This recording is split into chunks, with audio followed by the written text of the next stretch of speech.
Hi video பார்த்துட்ருக்க எல்லாருக்கும் வணக்கம். இது என்ன இலை அப்படிங்கிறது கண்டிப்பாக எல்லாருக்கும் தெரிஞ்சிருக்கும். ஏன் அப்படின்னாக்கா இந்த இலையை பற்றின ஃபுல் டீட்டெயில்ஸ் நம்ம சேனலில் நான் ஷார்ட்ஸ் வீடியோவாக அப்லோட் பண்ணியிருக்கேன். பார்க்காதவங்க நான் கீழே கொடுக்குறேன், கண்டிப்பாக போய் பாருங்கள். இதுதான் பார்த்திங்கனாக்கா முள்ளு முருங்கை இலை. இந்த இலையை பற்றி முன்னாடியே தெரிஞ்சவங்க கண்டிப்பாக மறக்காமல் கமெண்டில் சொல்லுங்கள். இந்த இலையோட ஃபுல் டீட்டெயில்ஸ், அப்புறம் இந்த இலையை வச்சு எப்படி அடை ரெசிபியெல்லாம் நம்ம ரெடி பண்ணுறது அப்படிங்கிற ஃபுல் டீட்டெயில்ஸ் நம்ம இந்த வீடியோவில் பார்க்க போகிறோம். வாங்க வீடியோக்குள்ளே போகலாம்.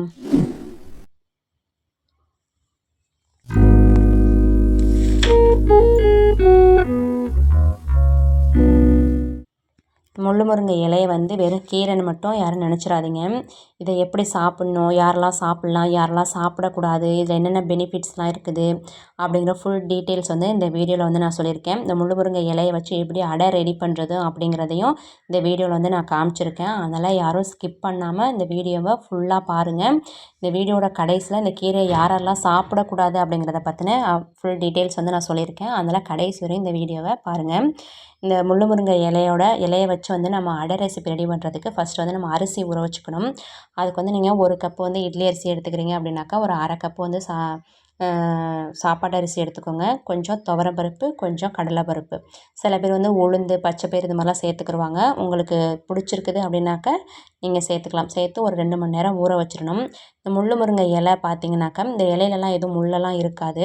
அதோட அந்த நரம்பு மாதிரி சென்ற பகுதி இருக்குது பார்த்திங்களா, அதை மட்டும் நம்ம க்ளீன் பண்ணி எடுத்துக்கணும். ஏன் அப்படின்னாக்கா இந்த இலையை நம்ம அரிசி கூட நம்ம போட்டு அரைப்போம்.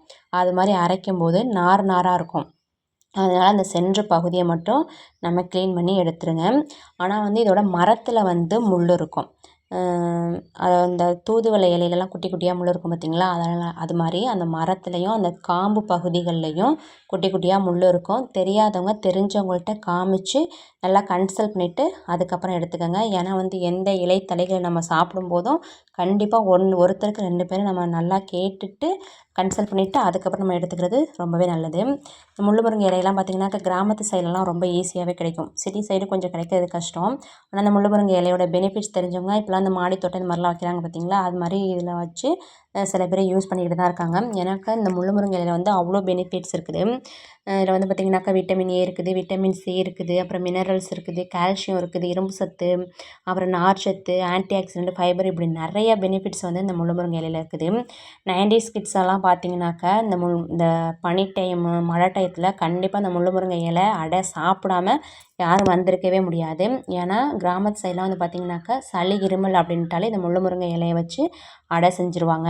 சில பேருக்கு சளியே இல்லாமல் வறட்டு இருமல் மாதிரிலாம் இருக்கும் பார்த்திங்களா, அவங்களுக்குலாம் இந்த அடையில் நல்லெண்ணெய் ஊற்றி இந்த முள்ளு முருங்கை இலையை வச்சு அடை செஞ்சு கொடுக்கும்போது அந்த இருமல்லாம் கண்டிப்பாக க்யூர் ஆகும். குழந்தைங்களுக்குலாம் நம்ம வாரத்துக்கு 2 டைம் 3 டைம் நம்ம அதை கொடுக்கலாம். சளி இருக்கும்போது கண்டிப்பாக கொடுக்கலாம். அவங்களுக்குலாம் சில பேருக்கு வாமிட் வழியாக வெளில வந்துடும். சில பேருக்கு இதை நம்ம கொடுத்துக்கிட்டு இருக்கும்போது மோசன் வழியாக அந்த சளி எல்லாமே நல்லா க்யூர் ஆயிரும். இப்போ இந்த பெரியவங்கலாம் பார்த்திங்கன்னா ஒரு 30 வயசை தாண்டிடுச்சு அப்படின்னாக்கா கை வலிக்குது, கால் வலிக்குது, முட்டி வலிக்குது, அங்கே வலிக்குது, இங்கே வலிக்குது அப்படிம்பாங்க. அவங்களாம் இதை ஒரு வீக்லி ஒரு 2 டைம்ஸாவது நீங்கள் எடுத்துக்கலாம். இது மாதிரி அடையாவோ கடையலாவோ மசியலாவோ எப்படியோ நீங்கள் வாரத்துக்கு ஒரு 2-3 டைம் எடுத்துக்கிட்டிங்கனாக்கா இதில் எனக்கு கால்சியம் சத்து கொஞ்சம் அதிகமாக இருக்குது. அதை நம்ம எடுத்துக்கும் போது கண்டிப்பாக அந்த கைவலி கால் வலிலாம் கண்டிப்பாக குறையிறதுக்கு வாய்ப்பு இருக்குது. ஆனால் நீங்கள் மாத்திரை இப்படி டபக்குன்னு தூக்கி போட்டு முழுங்கினோடனே 5 நிமிஷத்தில் க்யூர் ஆகும் இல்லையா, அது மாதிரிலாம் இது வாய்ப்பு கிடையாது. உங்களுக்கு ஸ்லோவாக தான் ரிசல்ட் கிடைக்கும். ஆனால் லாங் லாஸ்டிக்காக இருக்கும். ஏன்னா இதில் இரும்பு சத்து ரொம்பவே அதிகமாக இருக்குது. அப்புறம் இதில் நார்ச்சத்து இருக்கிறனால சில பேருக்கு இந்த செரிமான கோளாறுலாம் இருக்கும் இல்லையா, அவங்களாம் இது எடுத்துக்கும் போது கண்டிப்பாக அவங்களுக்கு அந்த இது செரிமான கோளாறுலாம் குறையிறதுக்கு வாய்ப்பு இருக்குது. அந்த அரிசி கூட பார்த்திங்கனாக்கா இந்த இலை, அப்புறம் வரமிளகாய், பூண்டு, சோம்பு, சீரகம் இதெல்லாம் போட்டு நல்லா அரைச்சிட்டு அப்புறம் அது கூட பார்த்திங்கனாக்கா கட் பண்ண வெங்காயம், உப்பு சேர்த்து மிக்ஸ் பண்ணி அடை மாதிரி நம்ம செஞ்சு சாப்பிடலாம். இது மாதிரி நம்ம நேச்சுரலாக கிடைக்கிற எல்லா இலைகள்லையுமே பார்த்திங்கனாக்கா தாவர சேர்மங்கள் அப்படின்னு ஒன்று இருக்கும். அது இந்த இலையில் ரொம்பவே அதிகமாக இருக்குது. அந்த அந்த தாவர சேர்மம் என்ன பண்ணுது அப்படின்னாக்கா இந்த முள்ளு முருங்கை இலையில் இருக்கிற தாவர சேர்மங்கள் நமக்கு என்ன பண்ணுதுனாக்கா ஆக்சிடேட்டிவ் ஸ்ட்ரெஸ் அப்படிங்கிறத நம்ம எதிர்கொள்கிறதுக்கு நமக்கு ரொம்பவே யூஸ்ஃபுல்லாக இருக்குது. அப்புறம் இதில் இரும்பு சத்தெல்லாம் ரொம்பவே அதிகமாக இருக்குது. அப்புறம் சில பேர் ஃபைபர் இதெல்லாம் எடுத்துக்கணும்னு ஆசைப்படுவாங்கல்ல, ஃபைபர் நம்ம நிறையா எடுத்துக்கணும் இன்டேக் அப்படின்னு ஆசைப்படுவாங்க இல்லையா, இதில் ஃபைபர் கண்டென்ட் ரொம்ப இந்த இலையில் ரொம்ப அதிகமாக இருக்கிறதுனால ஃபைபர் எடுத்துக்கணும்னு ஆசைப்பட்றவங்க இந்த முள்ளு முருங்கை இலையை வந்து கடையல், மசியல், இல்லை அடை இது மாதிரி எது மாதிரினாலும் செஞ்சு நீங்கள் சாப்பிட்லாம். யார் சாப்பிடக்கூடாது அப்படின்னு பார்த்தீங்கன்னாக்கா, சில பேருக்கு வந்து அலர்ஜி மாதிரி நேச்சுரலாக கிடைக்கிறது சில பேர் சாப்பிடும்போது அவங்களுக்கு இந்த அலர்ஜி மாதிரியெல்லாம் வரும்.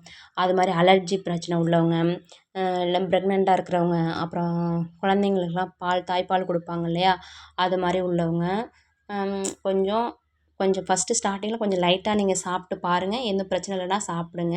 இல்லைன்னா டாக்டரை கன்சல்ட் பண்ணிவிட்டு நீங்கள் சாப்பிட்றது ரொம்ப நல்லது. இல்லை ஆன்டி ஆக்சிடென்ட்லாம் ரொம்ப அதிகமாக இருக்கிறனால நம்ம உடம்புக்கு ரொம்பவே நல்லது. இந்த முள்ளு முருங்கை இலையை பற்றின ஃபுல் டீட்டெயில்ஸ் வந்து இந்த வீடியோவில் நீங்கள் கண்டிப்பாக தெரிஞ்சுக்கிட்டீங்கன்னு நான் நம்புகிறேன். இது மாதிரி நம்ம ஆரோக்கியமான டீட்டெயிலாம் தெரிஞ்சுக்கணும் அப்படின்னாக்கா நம்ம ஆரோக்கிய அங்காடி சேனலை மறக்காமல் சப்ஸ்கிரைப் பண்ணிடுங்க. பாய்.